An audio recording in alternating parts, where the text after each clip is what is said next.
welcome to episode 7 of Footnotes and Fairytales with me, Damien Fox, the platform that hopes to showcase the people of Newry and their stories. My guest today is a lifelong MMA fighter and practitioner. He has fought on numerous promotions and won belts in many of them. He now fights under the Cage Warrior banner. He is an incredible talent. He is also the creator, owner, matchmaker, promoter of Your Fighting Championship, which looks to showcase local talent and give them a platform to showcase their skills. So without further ado, I'd like to introduce to you today, Decky McAleenan. So I want to start, obviously, with your introduction to martial arts. As I understood it, you started out in karate, and you were incredibly accomplished. Talk to me about that and who introduced you to it. Yeah, I started when I was about 8, whenever I started karate, just in the sports centre in Newry. My uncle got me and my cousin to go to it. I would have hung about with my cousin a lot whenever I was younger. And my uncle, as I said, he got the two of us started. Well, it didn't last long. Came the summertime, I think it actually broke my wrist, which had put me out of training. And then with the summertime not coming in, sort of lost interest in it. And it was only then, I think it was the following year, my dad sort of pushed to get me back into it again. So he did. He wasn't training with me at the start, but he seemed to enjoy the sort of whole aspect of it. And then the way I got back into it was he said he'll come back. He'll start it if I started, and that sort of way, just to give us something to do together. So he got me back into that. And then I think I started competing when I was 11. And just from there, just took off. So it did. I think the first competition I came up against a fella that was only back from the World Championship. He got a bronze medal in the World Championship. And as I said, I was only training. I think at that stage I was only training for competition about 6 months or 8 months. And near beat the fella. It was well up on the scorecards, and then it was inexperience caused me to lose the fight where your fella's experience sort of came through. And then from that, I was sort of hooked that it was something that I wanted to do then and continued to do. And you competed in championships as well. You travelled, I think, quite extensively. Travelled the world with karate. So I did. I fought as far away as Japan, Morocco, all around Europe. There was a stage I was away nearly 2 or 3 times a month. Whenever I was a teenager, I was away nearly 2 or 3 times a month, whether it was over to England or Scotland or Wales or somewhere in Europe. It was just constant just training, travel and fight, train, travel, fight. And that was pretty much most of my life as a teenager. That's all we done. Fought in world championships, fought in Japan as well, fought in European championships, had a couple of medals from the European championships, won multiple sort of national titles in Ireland, multiple international titles, so whether it be the whatever countries open, the Sardinian Open, the Italian Open, Slovenia, stuff like that there, won competitions over there.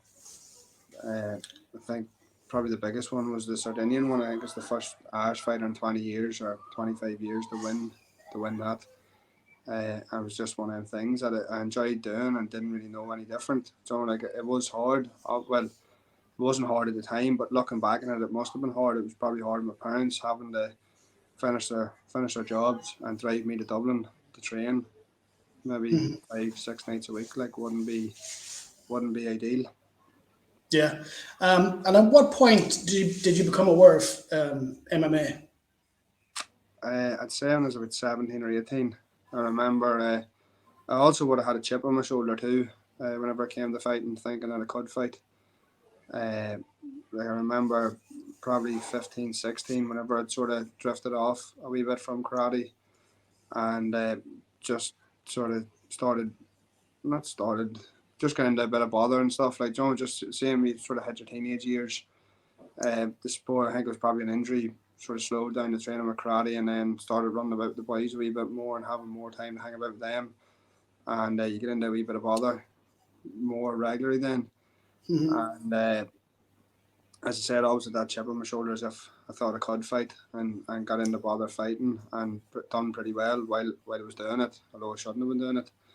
So I think it was 15 or 16, and I thought it was one of them things I was just going to walk into, and shot through the shite. I'll be able to do that there. And John, one of them ones, so much no one will be able to take you down. I just push them away, and John will be stuck standing. Like, John, if you have absolutely zero cop on to what you're doing whatsoever, like, Yeah. and then whenever I was 18, I was away in Japan. I toyed with the idea, and I didn't know, but I knew of Damien Rooney from years and years ago. He used to play basketball, and so did I. He would have been a lot older than me, but I would have known of him since then, like Joe. Mm-hmm. And it's one of them things that, like, I think that's what sort of knew it was in the time because of him.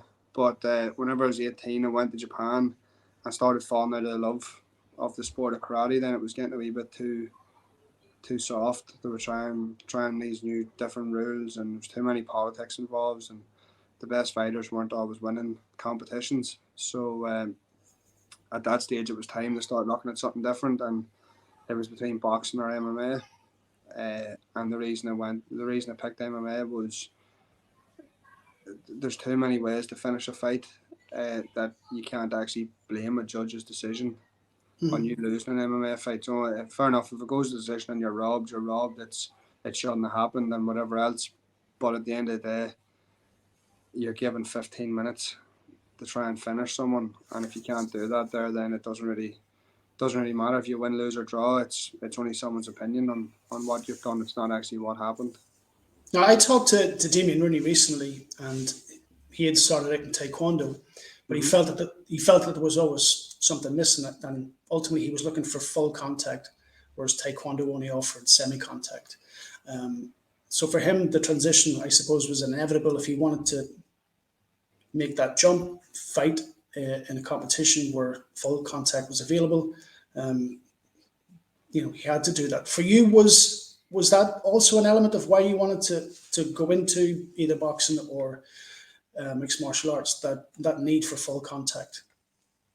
Yeah, I think I don't even know if it's a need for full contact. It's a need for competition and the need for the need actually to fight. So like it's something that's always been there. If as I said, that time that I drifted off from doing karate, as I got into plenty of bother from fighting. So I think it was something I thought parents and I thought that I might have grown out of, where I've actually grown into the sport of fighting. Joe, like it's just something there that's in me, that if you have two choices: do it within a rule set, or go out and be that arsehole that sits in the pub and gets himself into trouble, like, you know. So for me, there only was one option, and that was to get myself into something that keeps me fully focused and keeps me right, you know, that sort of way. Yeah, I mean, I've always tried to understand the fighter's mentality because I think they're wired different to most people. Like for you, I think fighting and MMA is an outlet for you to channel certain energy where myself and others perhaps find it somewhere else. So I've always tried to understand the fighter and the need to want to fight. So it's interesting. Damien Rooney, you mentioned him. I mean, along with Damien, there's Sebastian Torres, there's Sean Smith. I know that you train along with Tony Hughes and stuff. How important have they been to your development as a fighter? And I suppose a byproduct of that is as a person. Yeah, like I'd say the last maybe 11 or 12 years of my life have been massively shaped by them people that you mentioned. Like, you know, every one of them has been there for me when I didn't work, didn't do anything, just train full time. Uh, and every one of them sort of has my back and has had my back the whole way through it, you know. So whether it was them taking me for PTs and not charging me, or the boys letting me use the gym, just so that I could fully focus on, as I said, signing on the dole that I was available to train all day, every day. And I know there's a lot of people these days say that they're like, oh, I train every day and I do this and I do that. Back then, it was stupid what I was doing. The amount of training that I put in, because I just like fully fully took on every aspect of it. Like, you know, where it might have been going in the morning and doing Damien's weight training with him, and then maybe doing a jiu-jitsu class with Sebastian, staying on after to be an extra body for him to take a PT, so that he could coach the other person. And I would, what I was thinking is, if I'm getting thrown about the place, or I'm getting these submissions done on me and he's teaching him, I'm going to be learning here as well. So I was literally there the whole time, like, you know, same as Tony taking me for the boxing, like, you know, whenever I needed Tony, he was there for me. And Sean Smith, whether it was Thai boxing, whether it was just pads, whether he was wrapping my hands before training because I had injuries, massaging my neck, my shoulders, sticking needles in me. The boys have, like, literally, you couldn't ask for a better grip behind you. That's something I've noticed. I mean, I've been aware of the compound gym and trained in it very little, if I'm honest. But it's very much a family. You know, the bonds that you guys have with each other, and it extends beyond the gym. Um, is that part of what keeps you involved in the sport? Besides, obviously, you know, the training and the fighting, is that camaraderie? Yeah, like, everyone in the gym now, like, the connection that me and Damien have is, as Damien is like he was like the head fighter, the one that sort of took me under his wing, the fella that I looked up to when he was fighting, and whatever else. And I was in and used at the very start of my career. I was used for different wee bits of training, just trying to help Damo out. Like, I mightn't have been, I wouldn't have been exactly what he needed, skill wise, because of like the short length of time I was in, as he was training for like higher level pro fights. But I was a body that was there, that if he needed to drill something, he had me there to drill. If he needed to work on something, he had me there as a body. And like, that's, for me now, the new wave of fighters coming up below me.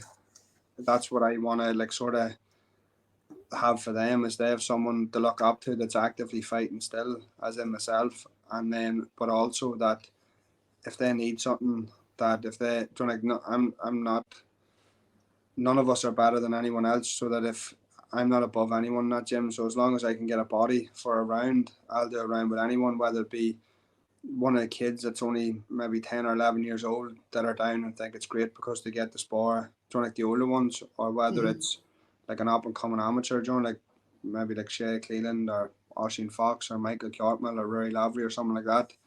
So there's no one's better than anyone. Like, everyone sort of, you have to have time for everyone in that place, and if you don't really fit in, then like, you'll not last there too long. Yeah. Now, when I talked to Damien, we kind of talked about the lengths to which fighters go to, I guess, improve their skill set. You know, the willingness to travel abroad and you know, go outside your comfort zone to, I guess, enhance, you know, your skill set. Yeah, Damien went at an early stage to Thailand. You know, I know that you've also traveled further afield to improve yourself. You've gone to California and you've trained, I think, in Uriah Faber's gym. I have indeed, yeah. And you've done that a couple of times, I think. Yeah, I've been out there, I don't even know how many times now, probably 6, 7, maybe more. And talk to me about that experience. You know, how important was it for you to travel outside, you know, your immediate comfort zone to train with elite level fighters? It's something that you need to do. It definitely is, because looking at these boys on TV, you don't, like, they look like fucking superheroes, sort of do, like, the stuff they can do, what they're able to do at such a big stage and whatever else. But then whenever you actually get to see them in person, be around them in person, see what they're like, and then you're kind of going, like, they're like everyone, as everyone says, they've 2 arms, they've 2 legs, they're no better than me, no worse than me.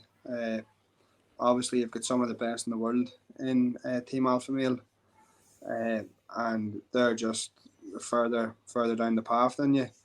But like, the first time I went over, Uriah favoured all the time in the world for me. Then I think the second time or third time I went back, I took my nephew with me, who was my nephew, my cousin, who was only like maybe 11, 12 at the time, but was doing real well in Thai boxing. And like we landed in on, I'd usually travel over on the Thursday or Friday, get one session in the Friday, one session Saturday, and then rest the weekend, and that sort of would break the jet lag and that. And the first training session with my wee cousin Ethan, Andre Feely and Uriah Faber both went out of their way. They weren't training to take him up into the boxing ring and do rounds with him. Like, and that's sort of like, as what I was saying, what Damien done for me is what I'm trying to do for the younger ones in our club. It goes right to the highest level of the sport. Like, at this stage, Faber was competing full time and whatever else. I think he was actually just off the McGregor and Faber Ultimate Fighter. Might have been in around that time. So he was still fully, he wasn't just a coach, and he had the time to do that. So it's good to see what gets them going, what way they think about it, and what training they're actually doing. Mm-hmm. And you feel, I mean, was it clear when you come back from those, training camps or whatever, that you had significantly improved your skill set? Yeah, it was one of them things. It was getting away from maybe for the guts of like 20 to 24 days of just solid training, where the only thing you have to focus on is trying to eat, sleep, train. You're doing. I was doing. I know firsthand. I was doing stupid amount of training, just trying to make the most of it, and everything was on point. Well, the first time I went away, the dad wasn't great and whatever else, but every time after that, as I said, Faber sort of took me under his wing. All the meals and everything were like all given to me, like from that trifecta meal plan thing. So that he would give you all the food. So like everything was there and was sorted for me. That literally all I had to do is show up and give 100%. Mm-hmm. And it's good over here. Like my job is as a PT is to fit in round my training, but it's a different story whenever you can actually go and don't do a training session, go home, get something to eat, lie down for an hour and think about what you've done, and then get up and go again to the next training session. Compared to doing like, oh shit, if I had to finish up here in 5 minutes to get showered quick to go and take a PT, that was one of the biggest differences for me. It was just the sheer volume of training and getting to mix it with some of the best fighters in the world. Obviously, is only going to make you better as well. Do you think when you're in a position to devote your entire time to training, rest, recovery, and you don't have the added burden of a job, do you think those things can make the difference in whether you reach a certain level or not? It depends. It depends what way you treat yourself and what way you look after yourself. If you're going to be like the constant professional, then no, it doesn't. Your job doesn't make a difference. If Okay. you're going to use your job as an excuse where you say, no, well, I have to work, but really you're going and say, meeting the boys on a Friday night for a couple of pints after a wee game of football, but sure, it's not major because you're only doing 5 or 6 pints, and then going on, and then you're staying up to 2 o'clock playing the computer, and you're not getting up for the next class. Then yes, that's a massive problem. But like, if you during my fight camps now, I work not full time, but I work sort of big hours and for what I'm doing, and it doesn't affect me because I know if I start at whatever time, I know what time I have to be in bed, I know what time I'm getting up at, I know what nothing's left to chance. Like so, and that's something that I got from Demo. Like keeping everything intact. That if as long as I'm on top of everything, it doesn't matter if I'm working or not. Yes, it would be ideal to roll into bed, like to train as if we were training in COVID. Whenever there was only, I'd sort of compare training in COVID. Whenever we were only allowed a select fight team to train together because I was fighting over on Cage Warriors throughout the pandemic.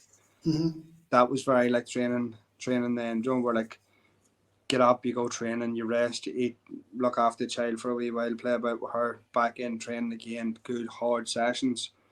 But other than that, like look, we all have to make a living. Yes, I'd love to just fight and do whatever else, but that's not going to pay the bills. So you could be working. I know boys that work on building sites and fight still. So like they have it tough. I don't like. Yeah. Oh, bring me back to the first, I guess, whether it be your first amateur fight or first professional fight. Talk to me about how you felt going in. What were your expectations? Were you nervous? Uh, Or did you feel like, I'm born for this? my first amateur fight felt like uh, you were going into the unknown. You know, like social media wasn't really a thing 11, 12 years ago. Uh, I know it was obviously, but I had seen the night before weigh-ins, the poster for the show only was released. So like there was no fight poster, there was no nothing. I didn't know who I was fighting.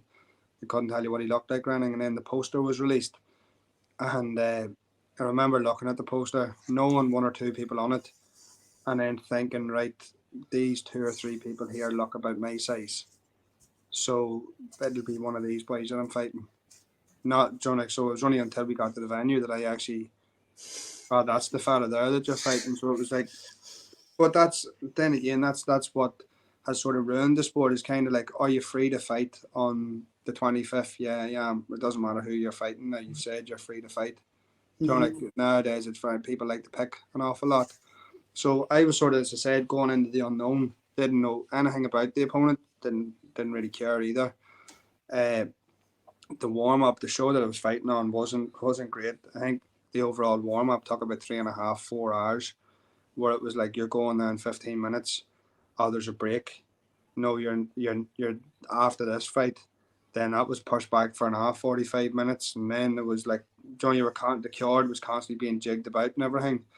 So it worked out then that the warm up was forever, but I loved it because I was getting ready for a fight. As I said, it didn't rules go out the window at that stage. Everything was just like, oh shit, what did I sign up for here? Like, and then I remember just thinking to myself, as soon as the referee says go, go for him. Just try and chin him. Don't take it as a street fight. And he shot for a takedown and submitted him. You know, so it was literally like the worst part of that fight was the adrenaline dump after. I'd properly prepared to get my head carried off, like John gets stuck into a proper scrap. I think it was like 15 seconds or whatever. It was under 20 seconds anyway. And I choked him. I don't even think I got to hit him a dig. You know, and then that was it all over. So it was good. Like as I said, I did enjoy it. I'd only ever been to one MMA show before that, and that was it was the matchmaking on it was horrendous. The first fight, the fella was knocked out like out cold for like 5 minutes in the cage, and we were sort of going like, oh bollocks, what did I sign up for? And And then what do your parents think at this time when you said this? I want to try this because at that time, I suppose in MMA's infancy, there there was nothing. no, it was kind of tarnished with a certain stigma, Yeah, or it had a certain stigma that it's barbaric, it's incredibly dangerous. Were your parents? I mean, obviously to an extent they're going to be anxious regardless, but were they supportive off the bat, or was there, a little uh, anxiety there?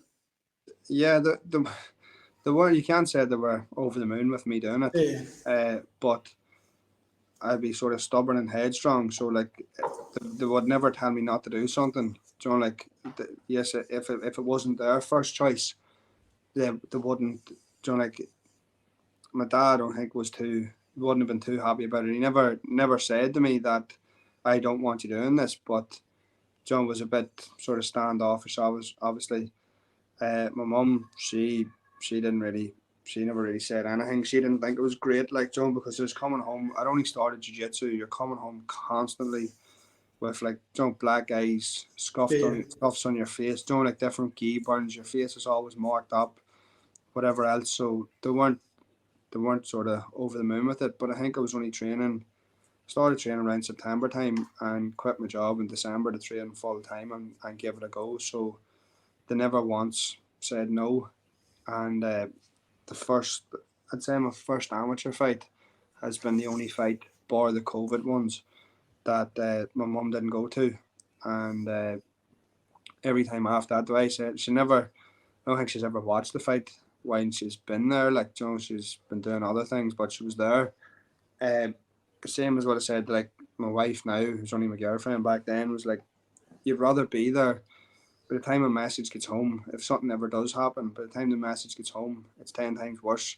At Yeah, least yeah. if you get hurt, you get hurt. You know, like you can see me stand up and walk out of the cage, whereas if something happens, something bad happens, and one person leaves the room to go and ring you, the last thing they've seen is you're lying face down or you're badly cut up, and people jump, people panic. So the way they look at it is, they'd rather be there with me. And then how towards after I quit my job and the scene, the effort that I was putting in, to realise that it doesn't go with all the stigma, and it isn't what people say it is. Like the amount of work that has went in that, were like, there was one weekend in particular, I think I'd done a jiu-jitsu competition, won a Dublin Open or something in jiu-jitsu, got 2 bronze medals in the European Championships in karate the following weekend, won an MMA fight the next weekend in Armagh. So I'd like fought in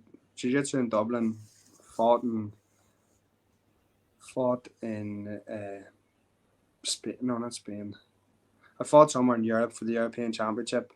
It was Portugal, sorry. We fought in Portugal, fought in Armagh, then an MMA fight, and then on the Tuesday morning flew out to Paris to fight in the World Championships. So like, I turned my life into like a full-time athlete. And they couldn't. Yes, they mightn't agreed with the sport, but what it was actually doing for me and how, you know, like how much I'd put into it, they couldn't help but get behind me.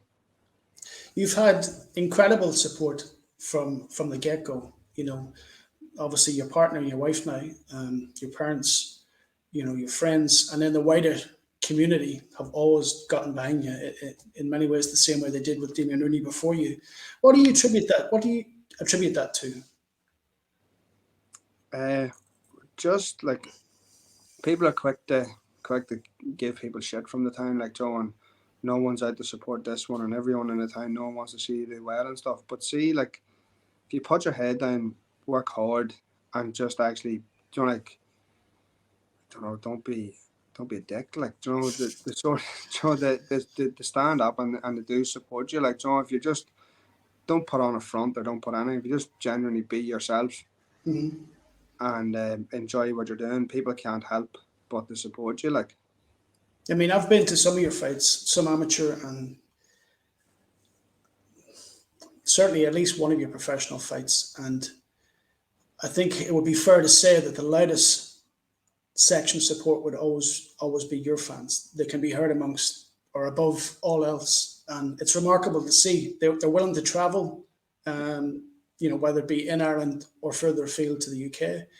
And I think that's a testament to you because you are affable, very likable. You're not arrogant in any way. You know, you show humility. You're humble. You obviously have confidence in your ability, but that does never come across as arrogant. And I think that in many ways is why people like you and follow you and support you, which isn't a surprise.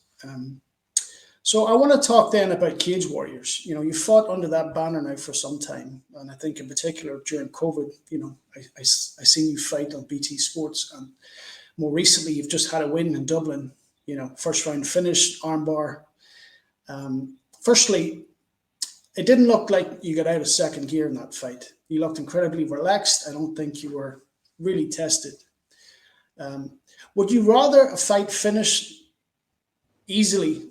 And probably that's probably the wrong word, but would you rather fight finish quickly where you haven't had reason or need to go up the gears, or do you want to be tested? Do you want to be able to perform at your best, having gone up to the gears and fighting at the very best of your ability?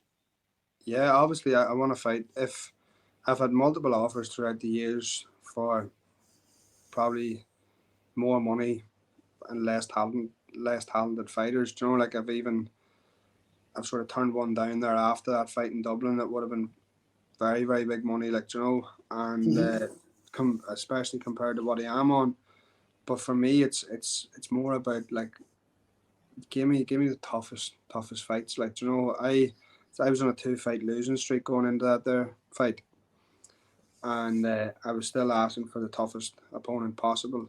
You know, the fella, the amount of pullouts, people turning that fight down against me, just people not wanting or willing to take the fight, because yes, my record isn't perfect by no means, but they're tough fights. Like, you know, some of them fights I've lost, 9 out of 10 pro fighters wouldn't be taking them at that stage of their career. You know, but that's what I like to challenge myself against the best opponents possible. Like I had a French lad turn down the fight. I think his record was maybe 8-2 or 6-2. He's either 8-2 on a 6-fight win streak or 6-2 on maybe a 4-fight win streak. You know, something along them lines. And he had turned the fight down because he wanted an easier opponent. And I was thinking to myself, like, I've lost my last 2 fights. What more do you want?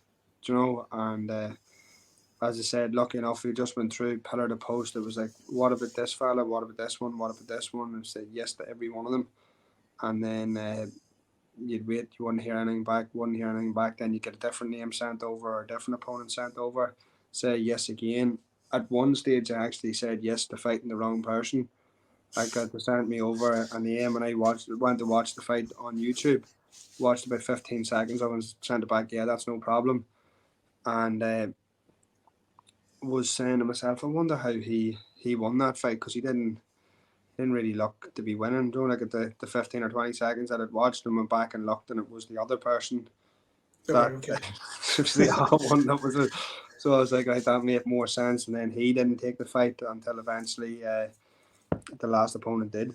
You know, so you just take what you can get at this stage. But with Bennett and Cage Warriors, you're not going to be given.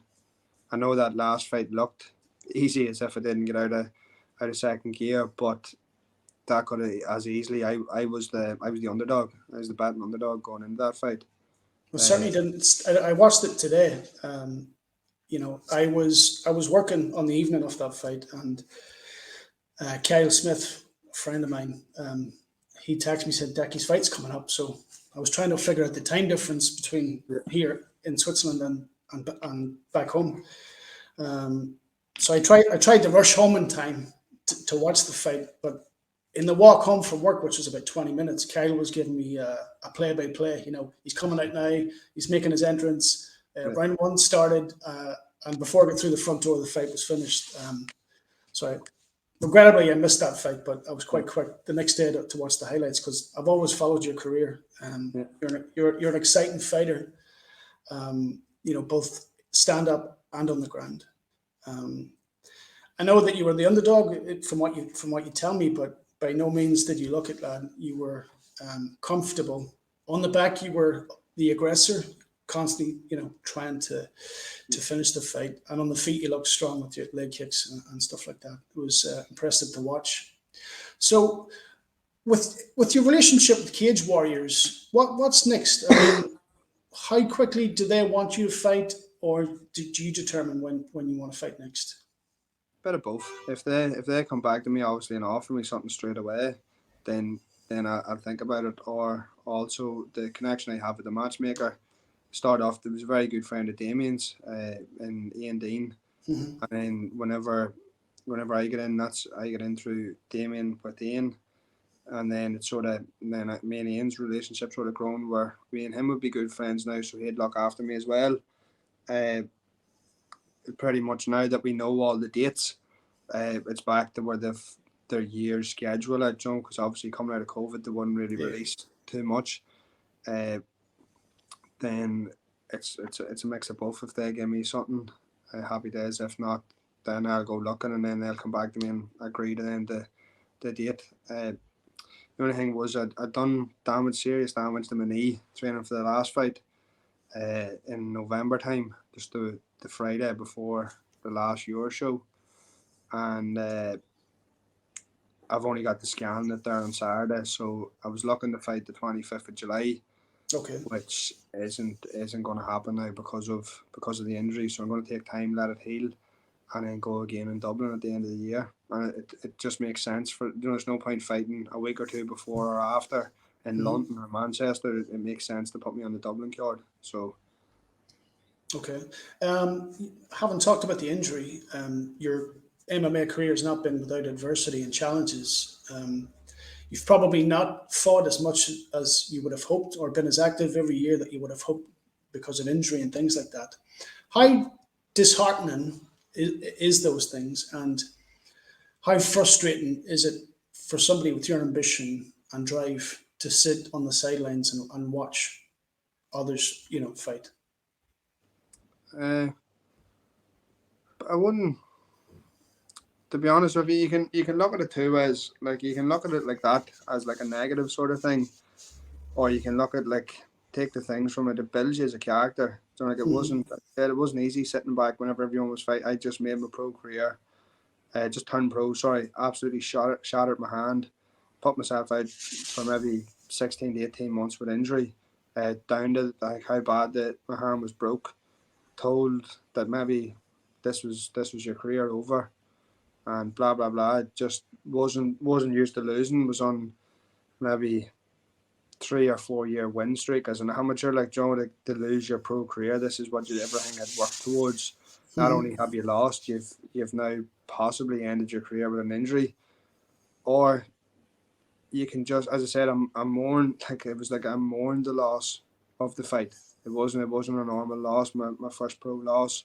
It was like a Mm-hmm. death in the family. Like Joe, it properly got to me. And then one of the days it just flipped the switch and I was like, "Do you know something? Fuck it. This is meant to test me, Joe. Like I'll do what's needed for me, and I don't really care about anyone else. I'm not one of these ones that needs to see someone do well to make me do well, and I don't need to see someone do bad that for me to feel good about myself. Like the time one of the biggest rivalries I've had with anyone was me and James Gallagher. It was like Mm-hmm. the proper I didn't like him. Full stop. Joe, like an MMA fight hadn't in my head hadn't finished between me and hadn't finished the sort of disagreement between me and him. Like until he eventually said, something like it doesn't really. Don't fair play to him for doing what he was doing, and then the second that it sort of something fair play to him, and fair play to the boys. It's good to see them doing it. Then that's whenever everything started to shift in my head. I did give myself a time limit though that if I hadn't fought by March, the year that I did come back and fight, that was me done. I wasn't gonna. I couldn't do it to myself because I broke my hand 2 or 3 times just on the verge of getting the fight again, and then it would just go all off. And then I was out in the States, and I got a text message from Sebastian, "What's your weight?" Told him my weight, and he goes, "Right dead on." I think I had a fight 2 weeks after I came home from America with Cage Warriors. I think I was taken over to lose. It was against one of the MMA clinic London boys. He was meant to be a striker and a wrestler. I was only meant to be a striker. Like one submission loss. Sure, if your body can't beat me on the feet, he'll just take me down and beat me on the ground. That sort of. I think that was the whole build up to that fight, and took the fight and went over and spoiled the party, and that sort of kick started my pro career. Then and as I said, people were texting and ringing and sending me clips of James getting knocked out and stuff, like saying, "Oh, look, happy days," and that's not what you want to see. It's another fella from Ireland. Think of what you want from him. I didn't do it, so it doesn't. Seeing someone else do it doesn't make me feel better. If anything, you want to see him, the better he does, the better it makes me look. So Mm-hmm.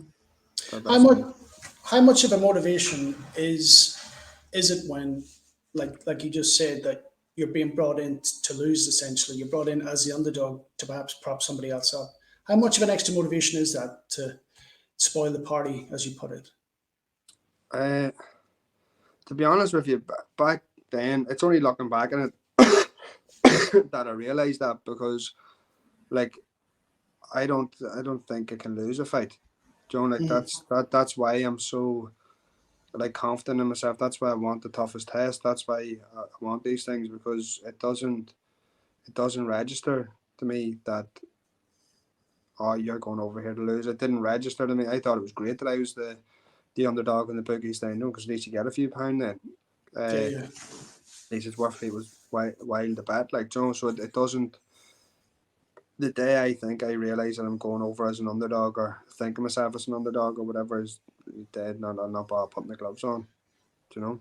Mm-hmm. I mean, I spoke to Damien, as it relates to injury, and he had talked about he had surgery and the doctors had in all but told him that you really probably shouldn't fight anymore. When he came away and said essentially, who the fuck are they to tell me what I can and can't do? So he had flipped that switch and taken a negative and used it as a positive, which you can see in your mentality as well. Um, I want to talk about, after you'd won in Dublin, first of all, again, you had huge following. I watched the highlights, the camera scans the crowd and you can see the Newry contingent. Yeah.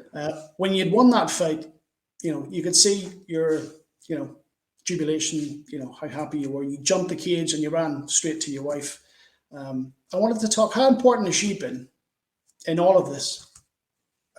She's like a massive support, you know. I think half the best fighters in the world aren't fighting anymore because they don't have the support at home. So like I think it's a great I think it's a good thing on paper that like be going out with a fighter, or like it might look good and like some people might like the sort of status of it until you realise that going out with a fighter or being married to a fighter or whatever is brutal. Like we've had our own house now. We bought a house maybe 5 years ago, 6 years ago, and I would say if I've been home to sit down with her 50 times for a dinner in the evening, that's been the height of it. Like it doesn't happen. Like how many times, like from January I started that fight camp and that and everything because it's going back to 66 in January, on the 2nd of January this year, and it didn't finish until the 29th of April this year. And from that time till then, to that in that fight camp, forget about me. Like, don't be annoying me, don't be asking me for anything, don't be doing anything. And like we have a 3-year-old daughter and Michaela like holds the fort. Obviously now it's not that bad, like, but if anything needs done, if whatever else, if the child's not sleeping, if this isn't happening, if that's not happening, like she'll keep everything going, like, and without her, as I said, I probably wouldn't even be fighting, to be honest. You'd probably be away on, like, and fall into that old trend of just going out in the drink. So I think that they're vital to have sort of a good woman behind you, good support. That one, I don't know where that came from. That's probably one of the cheesiest things I've done though. Jumping the cage and straight to her. I didn't even realise it had happened, but we had sacrificed a serious amount to get me there. And then, as I said, that's someone that sees it from first thing in the morning to last thing at night, that puts up with the mood swings, and that last camp wasn't easy with injuries and everything. It just was not easy, and as I said before, I realised that's where I was. So I think, with adrenaline and feeling, the joy of winning, I think instinctively you've gone and done that. By no means is it cheesy. You talked about your daughter. You've become a father. She's 3 now. How does that change your perspective? I mean, in many ways, when fighters have a family, I think their outlook changes. In that, obviously, you've a child to think about. You're in a dangerous sport. Or is it a balance of, you're obviously conscious of that and the impact that can have on your family if something were to happen, or it then in turn can be an additional motivation, extra fuel to fight? How's it for you? I was never really a stupid fighter, if you get me. I haven't had to change my fighting style because I've had a daughter.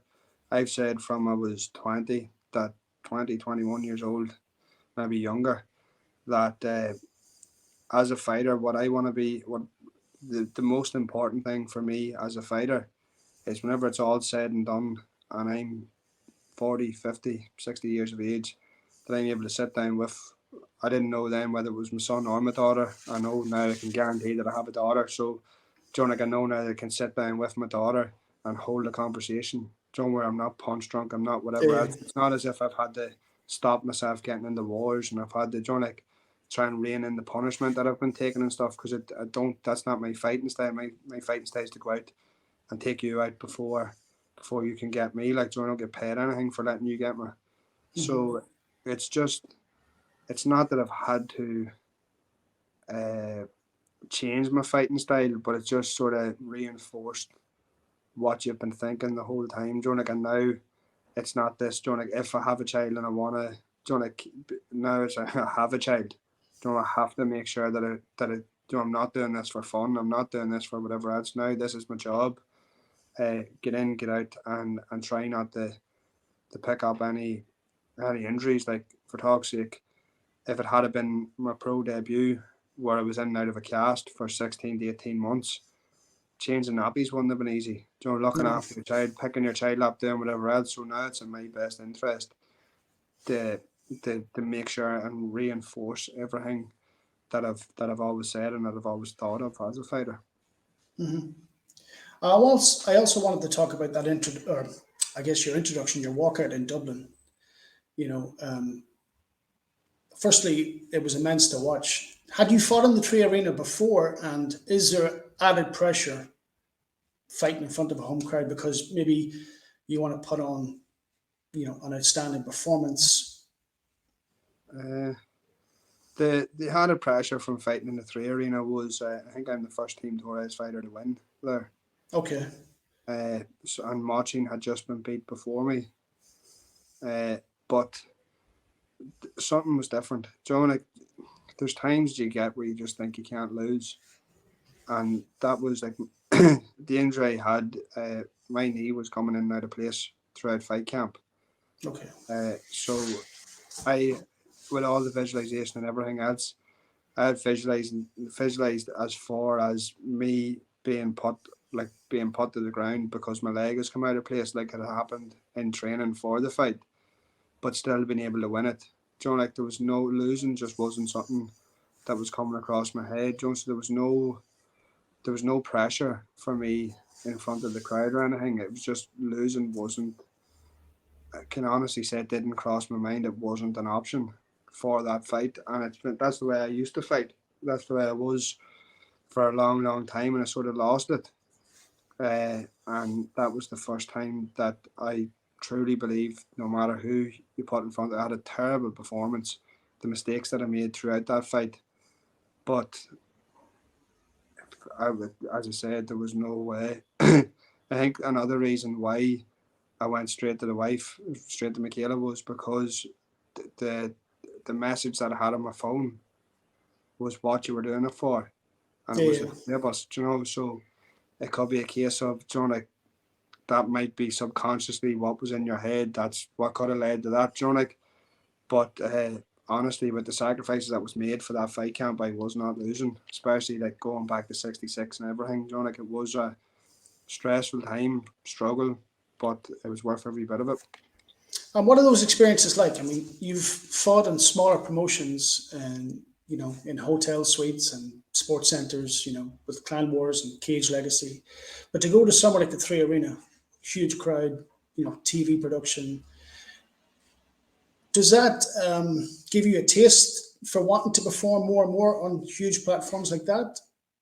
That was the first time where I was where I deserved to be. John, like, I've Okay. obviously fought in the O2 over in London.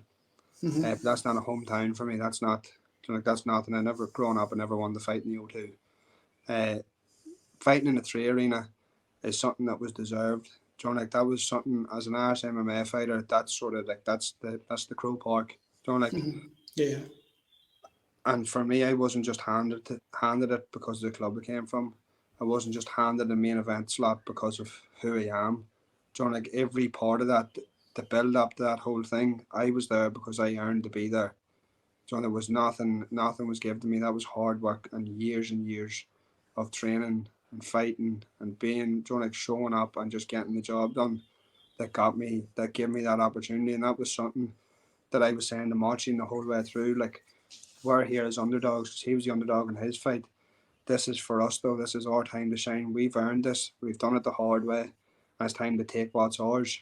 John, like, so I think with that, the pressure just properly flipped on me whenever Marcin did lose.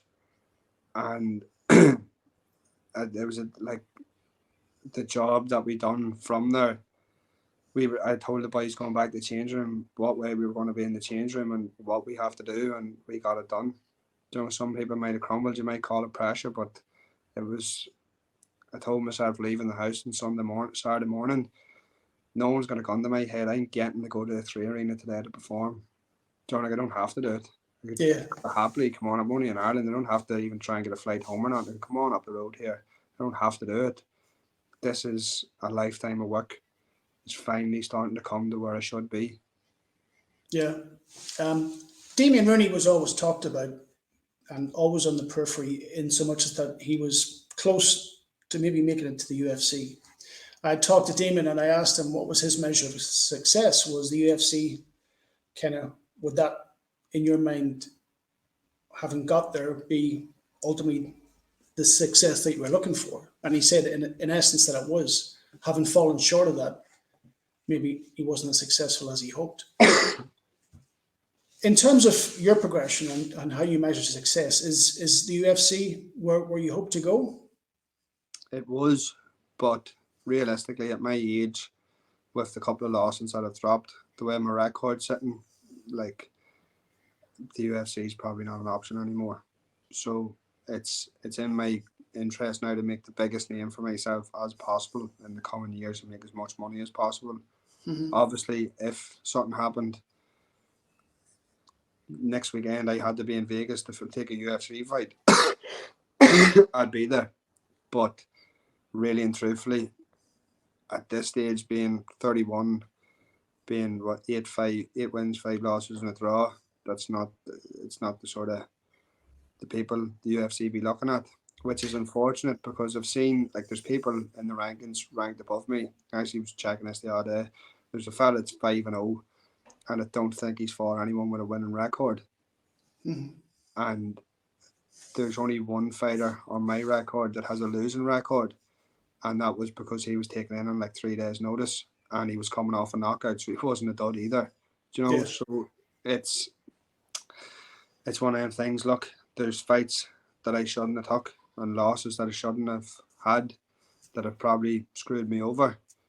But would I rather be sitting on the verge of going to the UFC with a fake record? No, I'm happy with where I am. Do you know, like, it's an honest, hard-working career that I've put in. It hasn't been padded, it hasn't been given to me. You know, there's been things that have been unlucky, but I'm also, I could be in a worse situation, you know. I mean, you talk about your record. I looked at it before I came on to talk to you. Um, Again, whilst it's 8 wins, 5 losses, I don't think it's a true representation of you, because, like you said earlier, there's fighters that still essentially refuse to fight you, which I think speaks to the standard that you're at. And certainly at 31, by no means do I think you're at an age where you can't compete at that level. I mean, the UFC, I've seen recently that they're hoping to return to Dublin. I've just out of interest, I mean, this is something I probably should have asked Damien, because he had said that, he wasn't too far away from perhaps getting the call to the UFC. How much are you aware, or are you made aware by, whether it be promoters, do they create a clear pathway for you, saying, listen, come with us, 2, 3 fights, and then we'll sell you to the UFC? Is that something that Ian Dean would talk to you about, or those are conversations that you're not privy to? No, you don't really have them conversations. It's more a case of, with Cage Warriors, you know what to do. You get the Cage Warriors belt. Ideally, what would have happened is the first fight I took back at Cage Warriors, whenever I was 5-1, against a fella with near 20 professional fights, maybe 3/4 of his record was like a 3/4 winning record, like, where he's maybe 13 or 14 wins, 12 or 13 wins, whatever it is, and 4 or 5 losses. The goal was fight him, beat him, one more fight, and then the title fight. And it didn't pan out. Like, I could have went the easier route and went maybe 3 or 4 fights, build myself up to then get the title fight. But we took a risk and it didn't pay off. We got no reward. But would I go back and change it? No. I should. Yes, I should. Like, I maybe. But do I think I was outclassed in the fight? No. Do I think I couldn't have beat him in the fight? No. Do I think it was just his night, where he had a better game plan? He had planned to fight me, whereas I just thought I was going to finish him. So his game plan won him the fight, and the more experience won. So instead of nothing to take away from that, I'd do it all the exact same way again. Yeah, I mean, Damien was much the same. I think you could have taken a different route, but at the end of the day, you have to be honest with yourself and look at yourself in the mirror. And knowing you for who you are, I don't think you could do that comfortably, knowing that you've perhaps taken an easier pathway. You know, you've always wanted the tougher fights, and respect to you for that. I wanted to understand also um, how much value can be found in a loss. Like, you know, very often when a loss is seen as an implicitly negative thing, but surely there's something to be taken from a loss that can help improve you. Uh, Have you found that? mm, Not really. No. I do think that if you're bluffing and if you're hiding and if you have a team full of yes men, then there's plenty to be taken from losses. But whenever you have a team that's like out for your best interest and you take a 50-50 fight and lose, sometimes there's as much to be taken from that as a win. There's John, like there's same with the wins. If they're 50-50, John, like I found I've taken as much winning as I have losing. John, like Mhm. at the end of the day, my circle is small enough. Anyone that does actually care about me doesn't think any more or any less of me from a win or a loss. So like at the end of the day, things go back to normal on a Monday morning. You're back in the gym. Uh, After that last fight, as you said, the massive like opportunity for both me and Machin. Both me and Machin got treated the exact same way in the gym on Monday, and that's the way it should be. You know, like at the end of the day, it doesn't make us or anything. So if you have a load of fake people around you, yes, you learn a lot from a loss because then you realise then people aren't actually out for your best interests. But whenever, as you said, the gym, it's like a no nonsense gym, so you don't really learn too much. Like there's the odd thing, like maybe you might need to work on this, or you might need to work on that, but nothing out of the ordinary. Like Also, I wanted to talk about you and your personality after a loss. How much headspace does a loss consume for you, and how and at what point generally, having developed over the years, have you learned to let that loss go? I mean, how long does it stick with you? loss, Yeah. you know, I don't like to go away. Like the downs are still like I'd be able to tell you more of the names. I'd be able to tell you. I know there's obviously more wins than losses, but I'd be able to tell you every person that has beat me. I won't be able to tell you every person that I've beat. That's surprising and also not surprising. I went for a walk before I came on here. I wanted to kind of get the questions and that clear in my head, and I came to the understanding. I wanted to ask you in terms of both winning and losing, which of those two things has greater longevity with a fighter? When it's all said and done and you hang up the gloves, which sticks with you longer? Those incredible experiences where you've won and it's been a reward for all your hard work, or those losses that you've suffered? What do you think about that? Which of the two do you think stays with a fighter longer? I I don't look as if like see throughout my career that I've had any success yet. I haven't scratched the surface of where I want to be or where I think I could be. So I have had absolutely no time for celebration to celebrate any one of the wins.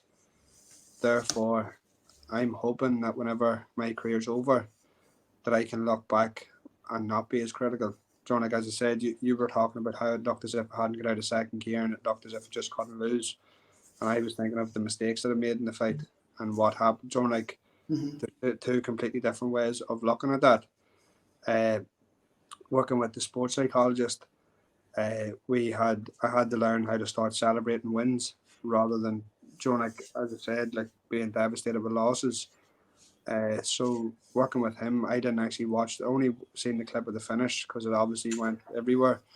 But I refused to watch the fight back until the following week because I knew as soon as the fight was watched back, that's whenever I start getting critical. That's whenever the whole atmosphere, the whole night gets ruined. by the stupid mistakes that were made.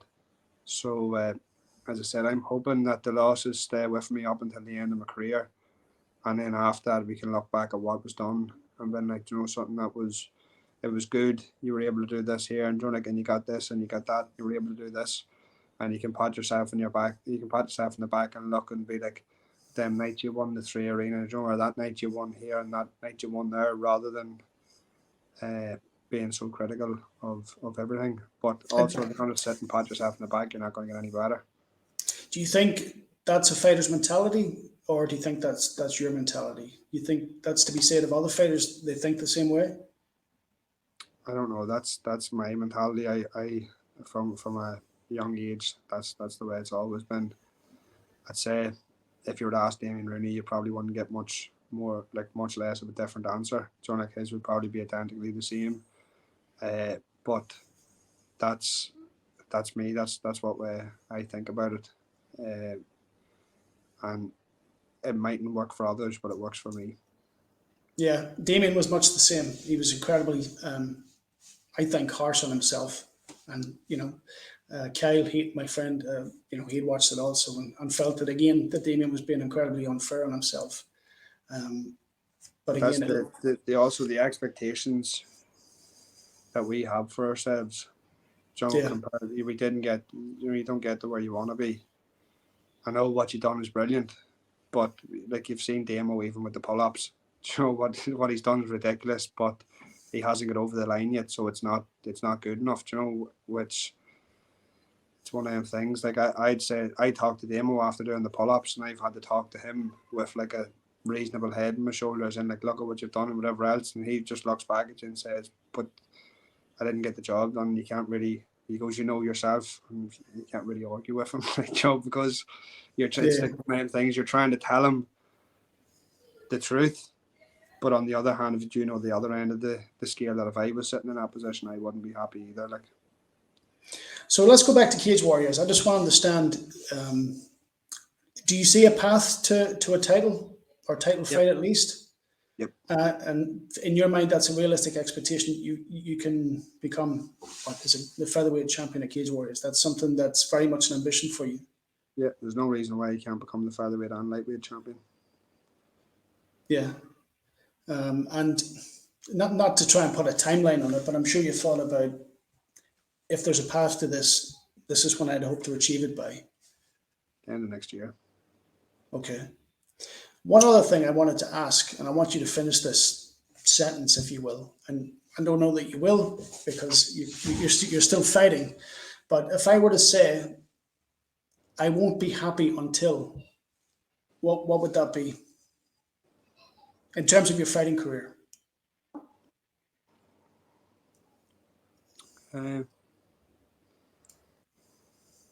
I'd not be happy until people are sort of.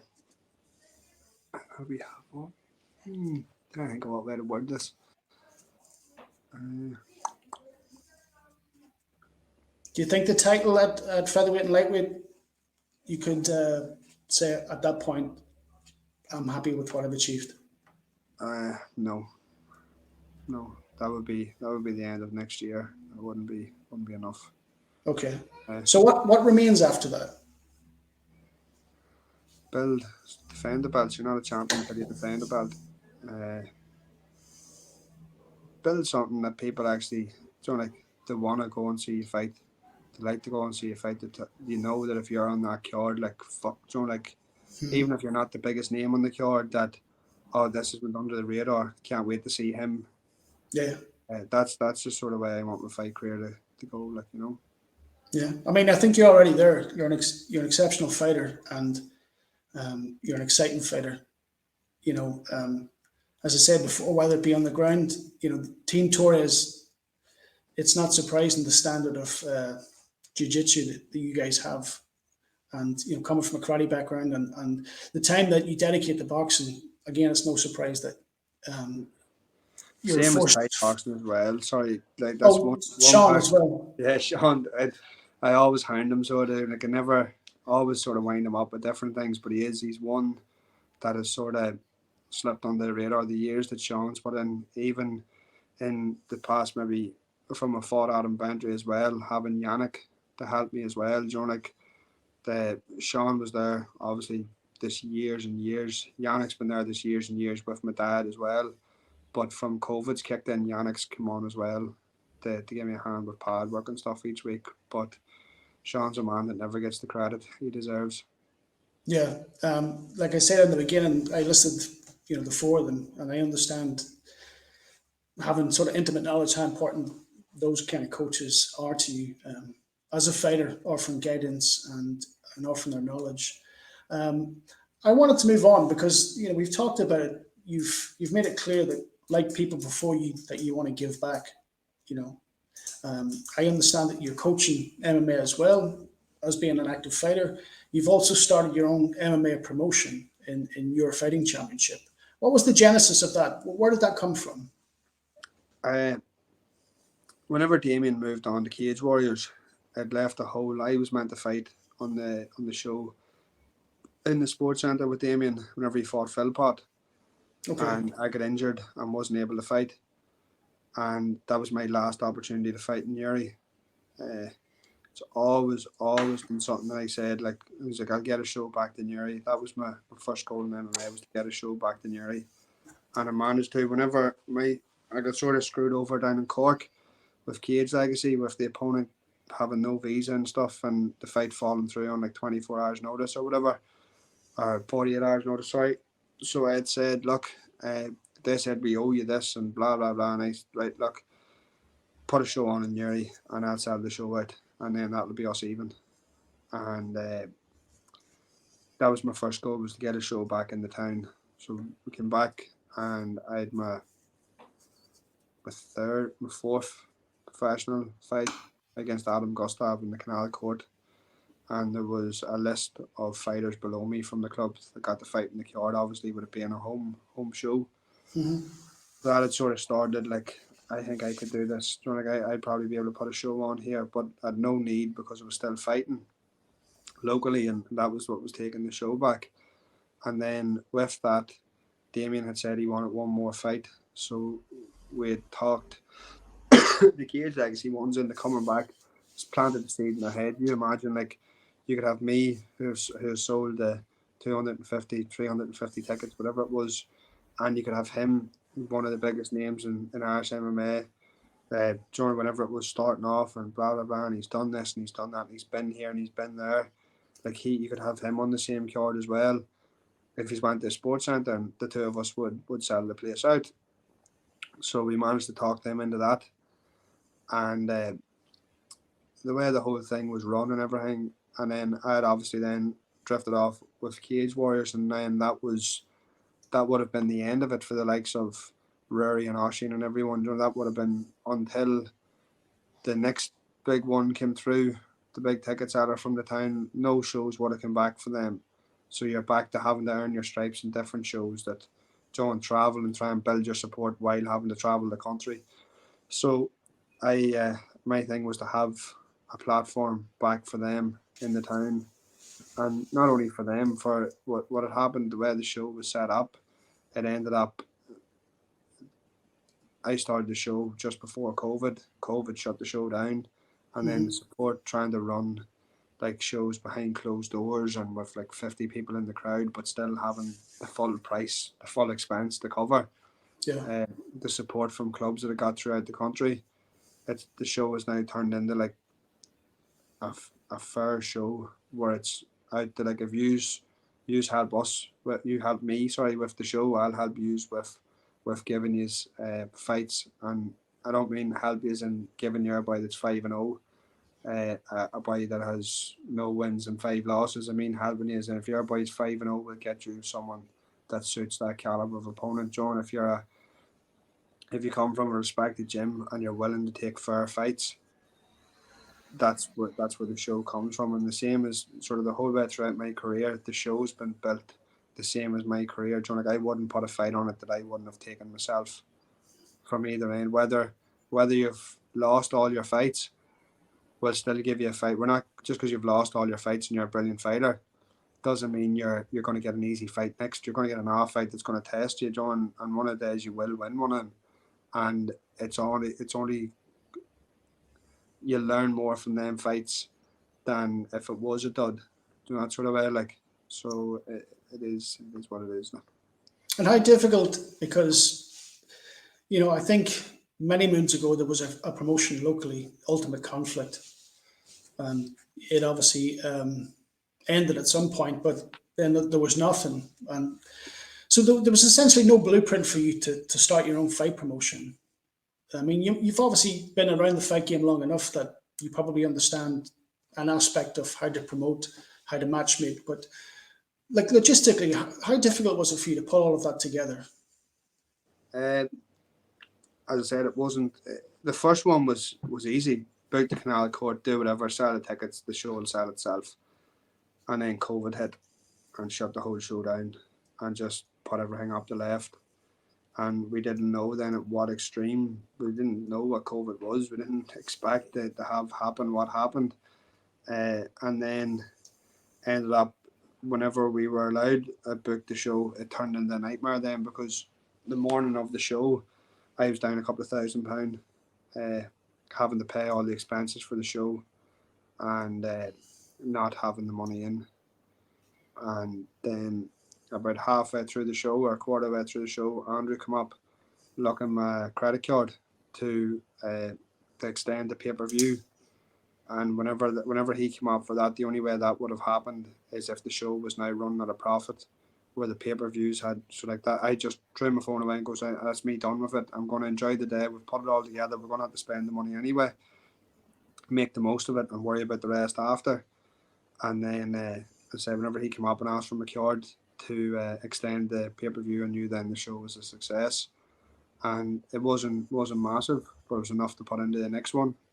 And then I knew, obviously, coming in the morning of the next show, that we're going to be down the morning of, but hopefully we should run at a profit again. Same thing happened again, put into the next show, got a load of belts, then put the money in, bought a load of belts. But the next one, 2 shows in the Canal Court, we've bought our own cage now. So like it's not easy, but it's not as hard as it's made out to be. And Ultimate Conflict back then, no one really knew what MMA was. Like, even if you're not an MMA fan, you probably know your mate that's fighting, or your mate's fighting, or like you might know anyone that's fighting. You might just want to go and see it because it's in the time. So it is the market for it now is an awful lot better than it was back then. Mm-hmm. But it's I think it's fair to say that martial arts is a huge part of your life. It's probably a labor of love, as difficult as it might be to be an active fighter, hold a job as a PT, be a father and a husband, but to also run your own fighting promotion. I think you enjoy it. Is that fair to say? Yeah, well, as I said, I've worked on building sites before. I've laboured, worked in car garages. It's an awful lot easier than doing that. Like, it's getting to do something you enjoy. You're getting up. You're never. I know you give off, the gym does be freezing or the gym does be roasting. You're not outside in the elements. Like, it's an awful lot easier, and there's an awful lot harder work to be done. And it's something that I enjoy doing, and I get a lot of credit for it. So I may as well. Is it? About it. It's obviously wonderful for people from Uri. It's a local promotion showcasing local talent, but is it a platform for young athletes from all of Ireland to come and showcase their skills and be able to compete? Yeah, definitely. Like, as I said, there's people from Cork, people from Derry, people from Dublin, Belfast, everywhere. Like, all the major shows or all the major clubs are on the card. Like, from Team Torres, the Fight Academy Ireland, the Paddy Houlihan's gym, the SBG, the Team KF, all the top gyms are there. Like, you come in, and then people that I would give tickets to, like people maybe like sponsors of mine or whatever else, and you'd say like, I never, there's your man from that fought in the UFC, or there's your boy from this, or there's your boy from that, and it's like, yeah, like, this is like, it's not just a Newry versus whoever. Like, we're built, as I said, someone helped me matching a while back, a fella Alexander Yankov stepped in on late notice and moved up a weight class and was very easy to deal with. Was doing very well in the fight, and then got caught in the third round and got submitted. So we'd said, look, we'll help now. We'll get you not easy fights, but we'll build you up, give you tough fights, each one a wee bit harder than the last, because you helped us, so we'll help you. Now he's fighting for the title in 2 weeks. John, a guy could have easily just said, cheers, paid him what he was paid for fighting watching, and see you later, don't need you no more. But the way the show is run for Irish MMA, to help grow Irish MMA. Yeah, I think it's commendable. I mean, it's brave in so much as that you've gone and done something that I guess there was no blueprint in order to create your own promotion. You're also, I guess, the owner and the matchmaker. So it is commendable. Fair play. It's a bold move. It's obviously paid off. When's the next show? When can we expect that? 2 weeks, the 25th of June. So Okay. that'll be the next one. Okay. So a couple of things just before we finish up. I want to talk about your parents and I guess the sacrifices, because we all understand that parents make sacrifices in order to allow their kids to be involved in, sports, drama, whatever it might be. How much sacrifice, and if you want to speak about the importance of the role they've played in supporting you and continue to do so, because I know your mum, I don't know her personally, but I know she's your biggest fan. I mean, I posted yesterday that I was going to speak to you today, and I think within 15 minutes, I got a message to say that Anne McAleenan followed you. Yeah. Yeah. Talk to me about your parents and the role they play. Yeah, no, she's brutal. Like she tells me half the time that my fights are released before I've seen that they're released. Like, as I said, like if it wasn't one of them, it was both of them driving me to Dublin without a complaint, without nothing. All they ever wanted to do was see you do well. Whether it been, like, as I said, I travelled the world with karate. I'd say 90% of it, 95% of it was paid by my parents. The first time I ever represented Ireland, they bought me my Ireland tracksuit. You weren't even given a tracksuit, so that's how little funded we were. Mm-hmm. As far as I remember, driving to Dublin, texting to see who was training in Dublin that night, and whenever the numbers weren't good, told my dad we split and went to Meath to train in Meath because there was more people there. They built me a shed out the back with punch bags, everything in it that I could train. I didn't have to go anywhere to train. Definitely wouldn't be without. I'd say without someone to look up to, say as much as my dad. That would be a big factor in it. Like, and even having that sort of respect for someone, they're a wee bit older, is something that has sort of helped me an awful lot anyway. Having that someone to answer to is something that sort of helped me a lot throughout my career.